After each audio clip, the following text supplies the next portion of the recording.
Assalamualaikum warahmatullahi wabarakatuh. Kali ini saya akan kembali membuat video artikel Mikrotik, yaitu membahas tentang Dynamic Host Control Configuration Protocol atau yang sering disebut sebagai DHCP.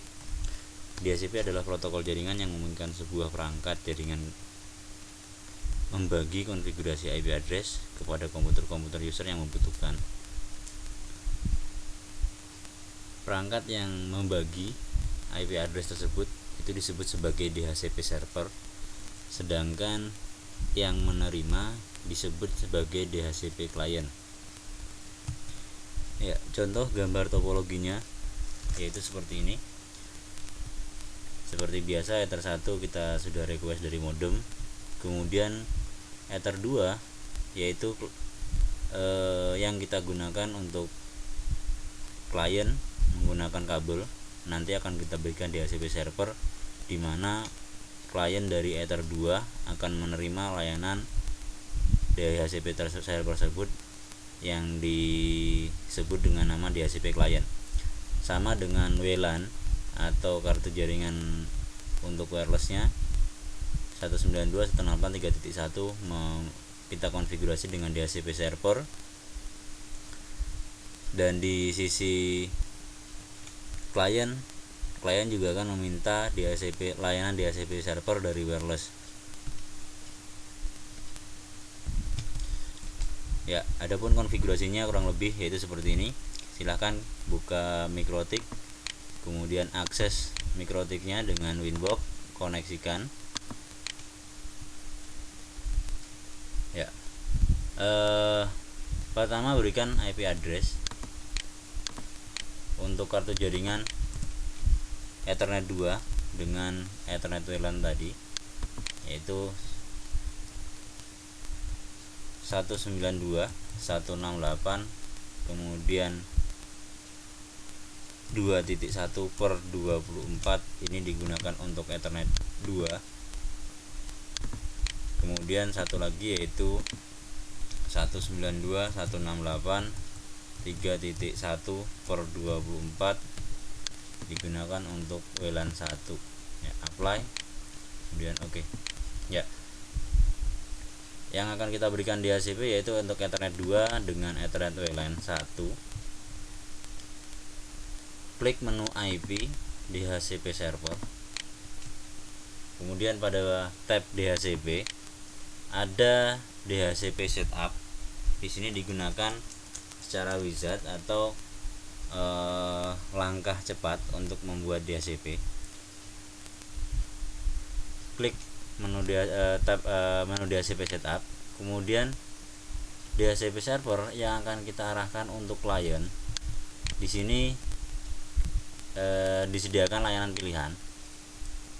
Card interface berapa yang akan kita buat sebagai layanan DHCP server. Tadi dari awal kita nyoba Ethernet 2 dengan Ethernet WLAN.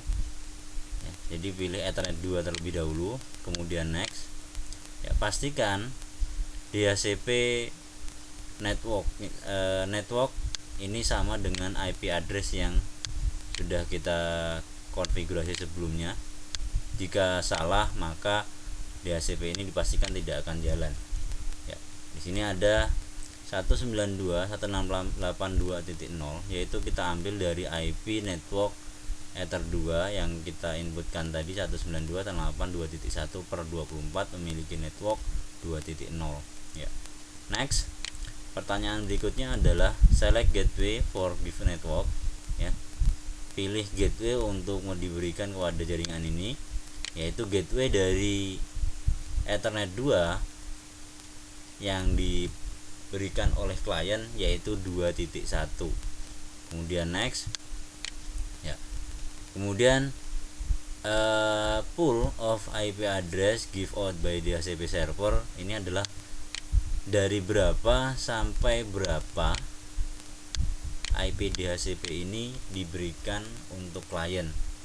Contoh misalkan kita berikan IP DHCP dari 10 sampai dengan 254, maka IP 1 sampai dengan 9 bisa connect hanya dengan statik. Jadi layanan nanti di sisi klien hanya bisa menerima IP antara 10 sampai dengan 254. Next, DNS server adalah IP DNS yang sudah kita berikan atau kita pasang di menu IP DNS sebelumnya. Ya. Silahkan pelajari video artikel sebelumnya yang sudah saya buat untuk secara detailnya apa itu DNS dan bagaimana cara mengkoneksikan internet gateway menggunakan ADSL. Ya. Jika DNS-nya sudah benar, next. Di sini adalah lamanya waktu penyewaan. Pertama adalah harian, kemudian di sisi kedua adalah jam, kemudian sisi ketiga adalah menit, dan terakhir adalah detik. Jika kita ingin menyewakan hanya 1 jam, maka 3D nya kita buang. Contoh, kita menyewakan 1 jam, kita tulis seperti ini ya, 1 jam 50 menit kita buat seperti ini ya. Silahkan dikombinasikan sendiri sesuai dengan kebutuhan. Kemudian next ya, sukses. Oke, DHCP sudah kita buat ya. Hasil pembuatan dari DHCP tersebut ada di DHCP server ya, kemudian di network, dan satu lagi ada di IP pool.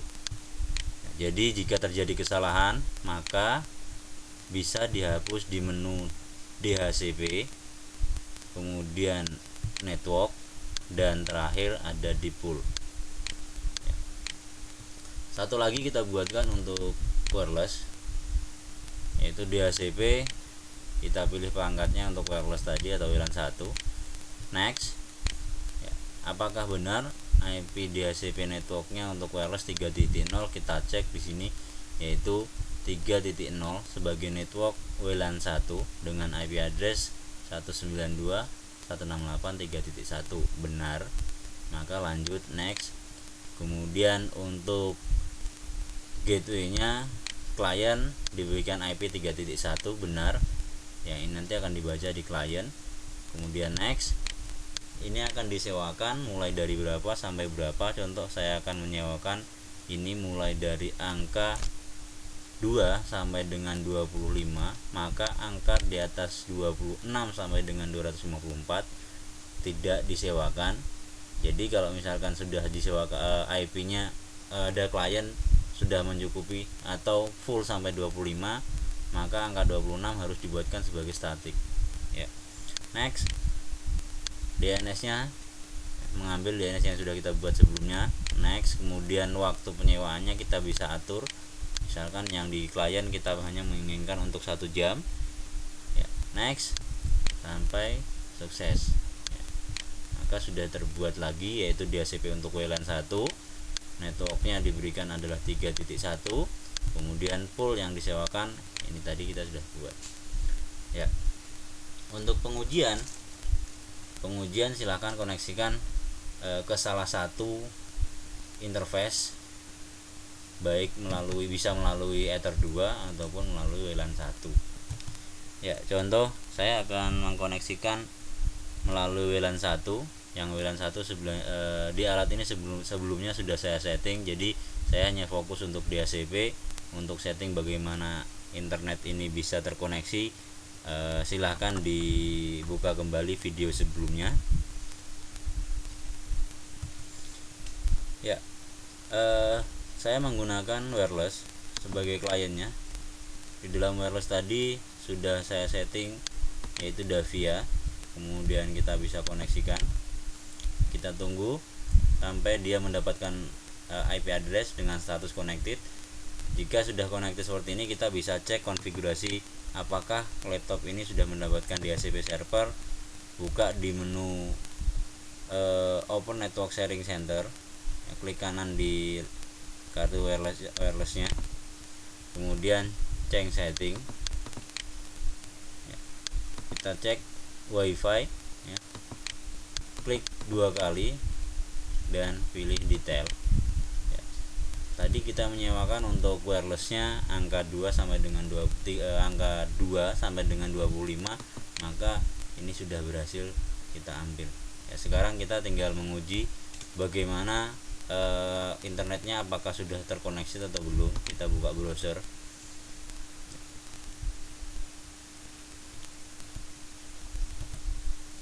Ya, internetnya sudah terkoneksi. Contoh kita buka halaman lain. Apakah untuk memastikan bahwa ini bukan history yang kita akses, kita bisa bersihkan historinya dengan Ctrl Shift Del. Ya, bersihkan semua cache-nya di sini. Ya, everything atau last hour, bisa juga clear now. Ya, setelah dibersihkan kita buka tab baru, kemudian kita berikan atau kita akses halaman baru, misalkan www.facebook.com. Ya, pastikan ini terkoneksi, maka DHCP yang kita buat tadi sebelumnya sudah benar. Ya, bagaimana cara mengetahui siapa saja yang menggunakan DHCP? Kita bisa mengontrolnya di menu DHCP lisis. Kembali remote mikrotiknya, kemudian kita bisa melihatnya di menu IP DHCP server. Kemudian di sini ada lisis. Ya, lisis di sini adalah IP yang pernah disewa akan tercatat di sini. Di sini adalah IP history yang sebelumnya tidak saya hapus. Laptop saya tadi menggunakan IP 3.25, ya ini sudah terdeteksi. Ya. Contoh misalkan ingin memberikan bahwa IP 3.25 ini ya, hanya dipakai atau diberikan untuk Davia. Jadi ketika PC yang bernama Davia ini dengan MAC address seperti ini, ketika koneksi ke internet kita ya, atau koneksi ke server kita, dia selalu mendapatkan IP 3.25, kita buatkan statik ya, jadi disewakan secara tetap dengan cara make static ya. Ini seperti ini bisa kita lakukan ya. Terus kemudian cara lain untuk mengamankan DHCP ya, DHCP server ini ketika ada user yang sudah tahu mengenai DHCP, maka dia bisa memberikan IP secara manual. Contoh, oh iya, kartu ini menggunakan IP 192.168.3.25, berarti saya bisa menebak ya. Saya bisa menggunakan angka 192.168.3.10 misalkan. Jika terjadi seperti itu, maka yang dikhawatirkan adalah klien yang seharusnya dapat IP DHCP, dia tidak kebagian IP tersebut ya. Untuk mengamankannya kita bisa lakukan dengan cara buka tab DHCP, kemudian akses, contohnya di DHCP WLAN 1 ya. Di sini ada menu IP, ada add ARP for lisis. Ini kita centang. Fungsinya agar bahwa IP DHCP ini tidak dapat dipakai untuk manual. Jadi jika nanti ada klien yang ingin mencoba-coba masukkan IP manual ya, maka klien tersebut tidak bisa terkoneksi ya. Kemudian apply, oke. Setelah itu kita buka di menu interface. Agar ARP tadi bisa berjalan dengan lancar, maka kita buatkan pada bagian, karena tadi kita menggunakan WLAN 1, pada bagian interface WLAN 1-nya ya, ARP enable, ARP di sini kita pilih reply only. Jadi DHCP tidak akan bisa dipakai secara manual. IP yang DHCP tidak akan bisa dipakai secara manual untuk klien. Ini pengamanan yang simple ya. Pengamanan lain silahkan Anda cari di Google, banyak artikel-artikel mengenai mikrotik. Jadi yang bisa kita terapkan di jaringan kita agar jaringan kita bisa aman sebagai admin kita juga tidak terlalu dipusingkan dengan hal-hal yang ingin merusak jaringan kita. Oke, saya rasa untuk artikel kali ini cukup. Lanjutkan nanti di lain waktu untuk step-step berikutnya. Terima kasih, mohon maaf jika ada salah. Assalamualaikum warahmatullahi wabarakatuh.